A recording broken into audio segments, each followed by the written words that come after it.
Hello fighters, this is फैज़ और आज का ये वीडियो स्टूडेंट्स के लिए बहुत इम्पोर्टेंट है क्योंकि मुझसे काफ़ी टाइम से एक सवाल किया जा रहा है कि जब लोग पढ़ते हैं तो उनके दिमाग में अनवांटेड थॉट्स आते हैं या हमेशा ही अनवांटेड थॉट्स आते हैं, हमेशा ही ओसीडी उन्हें परेशान करता है।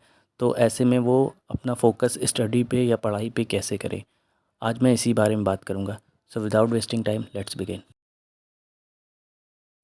जो स्टूडेंट्स हैं उनके साथ सबसे बड़ी यही प्रॉब्लम है कि जब भी वो पढ़ना चाहते हैं उन्हें अनवांटेड थॉट्स बार बार रिपीट होते हैं या ये हमेशा ही होता है और वो पढ़ने का टाइम ही नहीं निकाल पाते हैं या उनका मन ही नहीं करता है।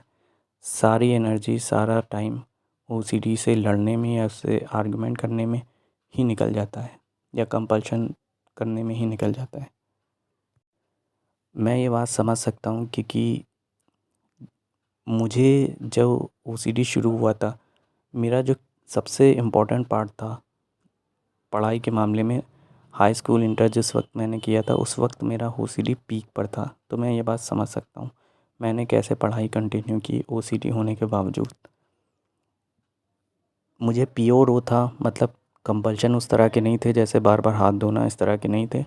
बट मेरे साथ ये होता था कि मुझे अपने सवालों के जवाब चाहिए होते थे। जो अनवांटेड थॉट्स हैं, मुझे उन सवालों के जवाब, उनकी मीनिंग चाहिए थी। मैं उस तरह के विचारों की मीनिंग चाह रहा था या मतलब निकालने की कोशिश कर रहा था जो बिल्कुल ही कचरा और बकवास थे। तो ये प्योर ओ होता है। तो जिन्हें मेरी तरह प्योर ओ है उनके लिए तो सीधी बात ये है कि आप ओसीडी से आर्गुमेंट मत करो। यानी आप अपने थॉट्स को, अपने अनवांटेड फिजूल के थॉट्स को एनालाइज मत करो, उसका मतलब ढूंढने की कोशिश मत करो, क्योंकि इस चीज़ का कोई मतलब ही नहीं, सब बकवास है, कोई सेंस नहीं, सब झूठ है। जिन्हें प्योर ओ होता है वो अक्सर ऐसा करते हैं। तो अगर आपको प्योर ओ है तो आप ऐसा मत करो, लेकिन आप बिना किए मानोगे भी नहीं। आपके बार बार दिमाग में यही चीज़ आएगी कि मुझे इस चीज़ की मीनिंग, इसका मतलब जानना है। ये भी एक तरह का कंपल्शन है जिसे पियोरो में जो पियोरो कहा जाता है। तो अब आप यहाँ पर ये सोचो कि ओसीडी कहीं नहीं जा रहा है, वो दिन भर आपके साथ रहेगा। तो पूरा पूरा आपके पास टाइम है उन फिजूल के सवालों का मतलब ढूंढने का। वैसे आपको इसकी ज़रूरत नहीं, लेकिन हम बार करोगे, ज़रूर करोगे। तो आप ये अपने आप को दिलासा दे सकते हो कि मेरे पास पूरा टाइम है इन विचारों का, इन थॉट्स का मतलब निकालने के लिए या एनालाइज करने के लिए। क्यों ना मैं 1 घंटा पढ़ाई के लिए निकाल लूँ, क्योंकि ओसीडी वाले थॉट्स तो कहीं जा नहीं रहे, मैं बाद में उनके बारे में सोच लूँगा। मैं यही करता था और आपको भी यही करना है। अब बात करते हैं जिन्हें प्योर वो नहीं है, जिनका दूसरी तरह का कंपल्शन होता है, जैसे बार बार हाथ धोना या चीज़ों को टच करना या चीज़ें ऑर्गेनाइज़ करना या बार बार लॉक चेक करना, बंद है नहीं है। मतलब किसी भी तरह के थॉट्स आते हैं और उससे जो जुड़ा हुआ कंपल्शन है वो फिज़िकल है। तो ऐसे लोगों के लिए मैं यही कहूँगा कि आप भी थोड़ी देर के लिए उस सीरीज़ को मुँह मत लगाओ। वो आपके मुँह ज़बरदस्ती लगने की कोशिश करेगा और वो आपको कन्विंस भी कर लेता है, क्योंकि उसने आपके दिमाग में एक ख़ास तरह का ताला लगा दिया जिसकी वजह से आपके दिमाग में थॉट्स रिपीट होते रहते हैं।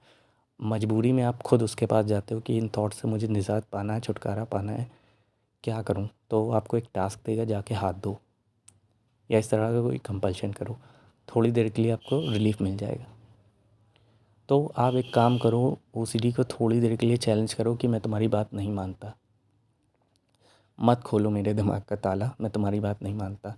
उस वक्त आपके दिमाग में और थॉट्स रिपीट होने लग जाएंगे, लेकिन आपको इसी टाइम खुद का दिमाग बिज़ी कर लेना है, कोशिश करनी है पढ़ाई करने के लिए। क्योंकि एक बार आपने अगर इस पे सफलता हासिल कर ली, दिमाग को बिज़ी कर लिया पढ़ाई में, तो वो अनवांटेड थॉट्स गायब हो जाएंगे। थोड़ी देर के लिए आप ऐसा कर सकते हो। चैलेंज करो ओसीडी को, मैं तुम्हारी बात नहीं मानता, और पढ़ाई में दिमाग लगाओ। जैसे जैसे दिन बीतते जाएँ, ड्यूरेशन बढ़ाते जाओ कि पहले आधे घंटे, फिर 1 घंटे चैलेंज किया ओसीडी को, 1 घंटे के लिए पढ़ाई में दिमाग लगाया।